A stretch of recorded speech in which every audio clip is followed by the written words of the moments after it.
साईं कोई मेरा संगी न साथी, साईं कोई मेरा संगी न साथी। मतलब के हैं सारे बराती, साईं कोई मेरा संगी न साथी। जीवन की नैया साईं नाम से जोड़ ली, ओढ़ ली साईं नाम की चादर ओढ़ ली, हाँ ओढ़ ली साईं नाम की चादर ओढ़ ली। दुनिया के रिश्तों से मैंने प्रीत तोड़ ली, ओढ़ ली साईं नाम की चादर ओढ़ ली। ओम साईं राम। साईं बाबा सबकी रक्षा करना। श्री साईं सच्चरित्र अध्याय 37। मद्रासी भजन मंडली की कथा। श्री साईं कृपा से परीक्षा में उत्तीर्ण। श्रीमती तेंदुलकर को स्वप्न। मद्रासी भजन मंडली की कथा। बात 1916 के आसपास की है कि एक मद्रासी भजन मंडली काशी की तीर्थ यात्रा पर निकली। मंडली में पति पत्नी पुत्री व पति की साली यानी पत्नी की बहन व पुत्री की मौसी थी। मार्ग में उन्हें लोगों से पता लगा कि अहमदनगर के कोपरगांव तालुका के गांव शिरडी में श्री साईं बाबा नाम के पहुंचे हुए संत रहते हैं, जो बड़े दयालु हैं, कृपा के सागर व उदार हृदय के हैं। वे नित्य भक्तों को रुपए बांटते हैं। यदि कोई कलाकार वहां जाकर अपनी कला का प्रदर्शन करता है तो बाबा उसे पुरस्कृत भी करते हैं। श्री साईं बाबा के पास दक्षिणा के रूप में काफी रुपए इकट्ठे हो जाते थे।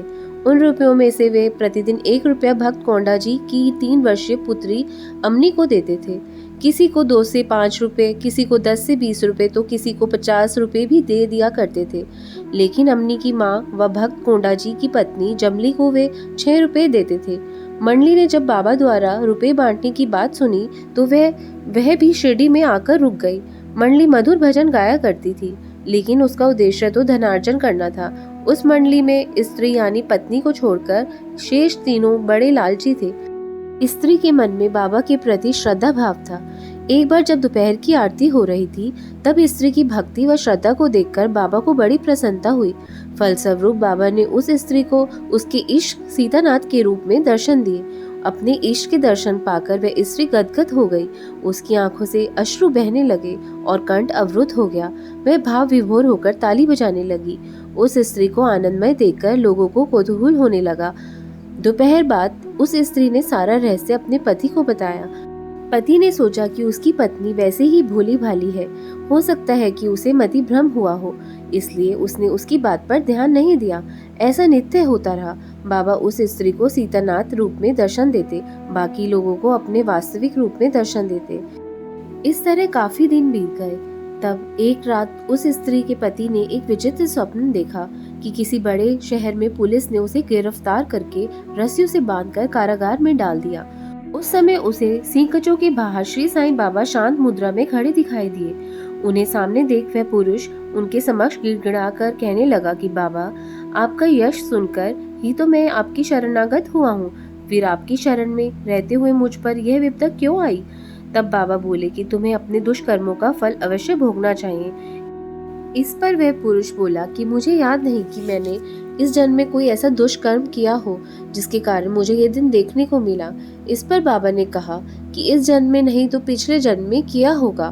तब वह बोला कि मुझे तो पिछले जन्म का ज्ञान नहीं है, लेकिन मैं मान भी लूं कि पिछले जन्म में मैंने कोई दुष्कर्म किया होगा तो आपके सानिध्य के कारण वह नष्ट हो जाना चाहिए। तब बाबा ने उससे पूछा कि तुम्हारा क्या वास्तव में ऐसा दृढ़ निश्चय है? उसने हाँ कह दिया। फिर बाबा ने उससे आंखें बंद करने को कहा तो उसने आंखें बंद कर ली, लेकिन तभी उसे किसी भारी वस्तु के गिरने की आवाज सुनाई पड़ी। उसने आंखें खोली तो वह कारागार से मुक्त हो चुका था। उसने देखा कि नीचे पुलिस का आदमी गिरा पड़ा था और उसके शरीर से खून बह रहा था। ऐसा दृश्य देखकर वह भयभीत हुआ, बाबा को देखने लगा। तब बाबा ने कहा कि बच्चों, अब तुम्हारी अच्छी तरह खबर ली जाएगी।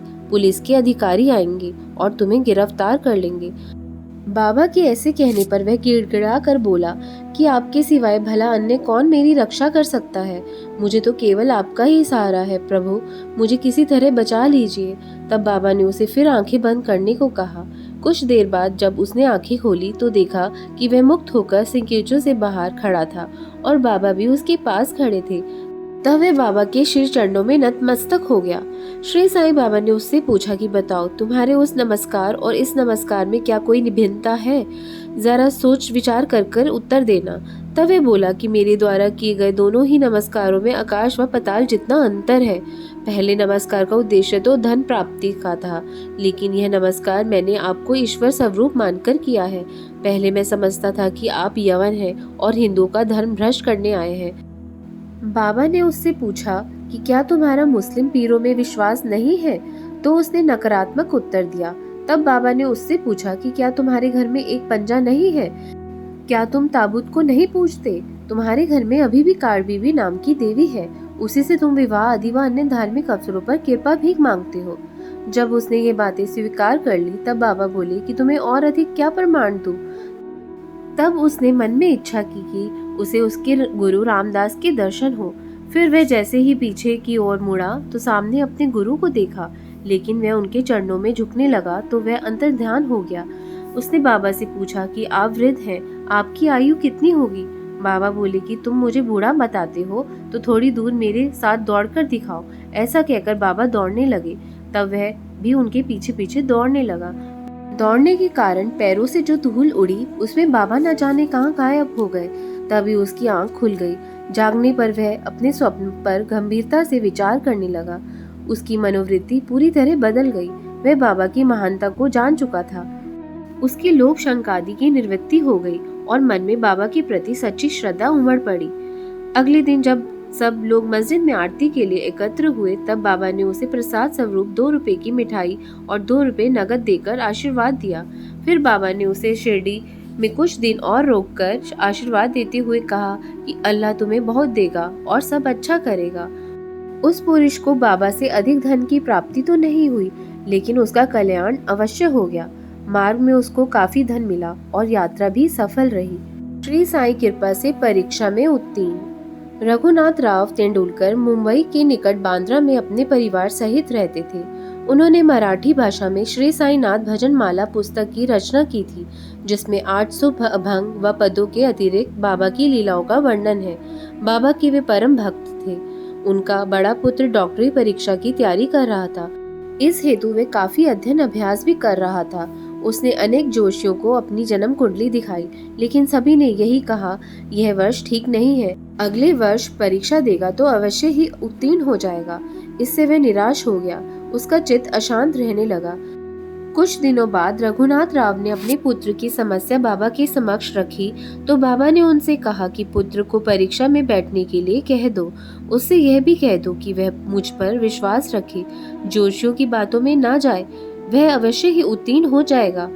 घर आकर रघुनाथ राव की पत्नी ने लड़के से बाबा की बात कही। लड़के ने बाबा पर विश्वास रखकर परीक्षा दी। उसे उत्तीर्ण होने जितने अंक मिल गए थे, लेकिन उसे संतुष्टि नहीं हुई, इसलिए उसने मौखिक परीक्षा में बैठने का विचार त्याग दिया। लेकिन परीक्षक ने उसे मौखिक परीक्षा में भी बैठने को प्रेरित किया। इस तरह वे दोनों परीक्षाओं में उत्तीर्ण हो गया। श्रीमती तेंदुलकर को स्वप्न। स्वयं रघुनाथ राव मुंबई की एक विदेशी व्यवसायी फर्म में कार्यरत थे। उम्र भी काफी हो चुकी थी, अतः अपना कार्य भी वे ठीक प्रकार से नहीं कर पाते थे। इसलिए वे कुछ समय छुट्टी लेकर विश्राम करना चाहते थे। ऐसा उन्होंने किया भी, लेकिन लाभ कुछ भी नहीं हुआ। आखिर उन्होंने समय से पूर्व ही सेवानिवृत्ति ले ली। मुख्य प्रबंधक भी इस बात पर सहमत हो गया, लेकिन उन्हें पेंशन कितनी दी जाए इस पर निर्णय होना था। उन्हें मासिक वेतन 150 रुपए मिलता था। इस गणित से पेंशन 25 रुपए ही मिलती, जो उनके गुजारे के लिए नाकाफी थी। इसलिए वे चिंताग्रस्त थे। पेंशन का निर्णय होने में अभी 15 दिन बाकी थे। तभी बाबा ने श्रीमती तेंदुलकर को स्वप्न में दर्शन देकर कहा कि मैं चाहता हूँ कि पेंशन में 100 रुपए दे दिए जाएं। क्या तुम संतुष्ट हो? श्रीमती तेंदुलकर ने कहा कि बाबा, आप मुझ दासी से क्या पूछते हो? हमारी तो आपकी श्री चरणों में पूर्ण आस्था है। बाबा ने तो केवल 100 रुपए की बात कही थी, लेकिन पेंशन जब निश्चित हुई तो 110 रुपए देने तय हुए। ओम श्री साई नमो नमः। ओम साई राम, ओम साई राम। अब हम आगे 38 अध्याय का अध्ययन करेंगे। तब तक साईं स्मरण करते रहिए और साईं के सिखाए हुए मार्ग पर चलिए। अगर आपको साईं बाबा का चैनल ज़रा सा भी पसंद आए तो सब्सक्राइब ज़रूर करिएगा। ओम साई राम।